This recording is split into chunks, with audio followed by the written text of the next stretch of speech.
शिवसेनेचे खासदार संजय राऊत यांचा भगूर दौरा. स्वातंत्र्यवीर विदा सावरकर जन्मस्थान स्मारकास भेट देऊन अभिवादन.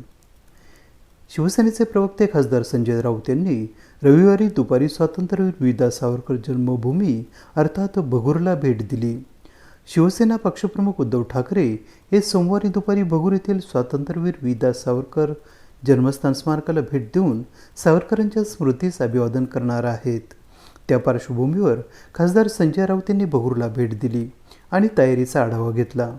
पक्षप्रमुख यांच्या दौऱ्याच्या पार्श्वभूमीवर शिवसेना जिल्हाप्रमुख विजय करंजकर यांच्या निवासस्थानी भेट देऊन तेथे चर्चा केली. त्याचप्रमाणे स्वातंत्र्यवीर सावरकर जन्मस्थान स्मारकात जाऊन पूर्वतयारीचा आढावा घेतला. जवळपास अर्धा तास खासदार राऊत यांनी स्वातंत्र्यवीर सावरकर जन्मस्थान स्मारकात थांबून स्मारकातील छायाचित्रे, वास्तुरचनेची पाहणी करून सविस्तर माहिती घेतली. तसेच स्मारकातील सावरकरांच्या अर्धपुतळ्यास पुष्पहार अर्पण करून अभिवादन केले.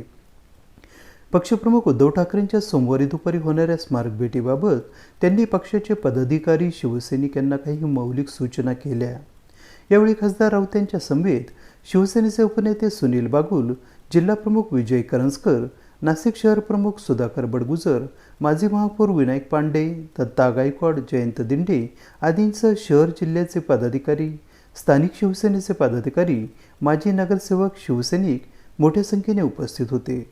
शिवसेना पक्षप्रमुखांच्या स्वागतासाठी भगूर शहर भगवेमय करून स्वागताची जय्यत तयारी केली जात आहे. AB न्यूजसाठी प्रमोद रहाणे, भगूर, नाशिक.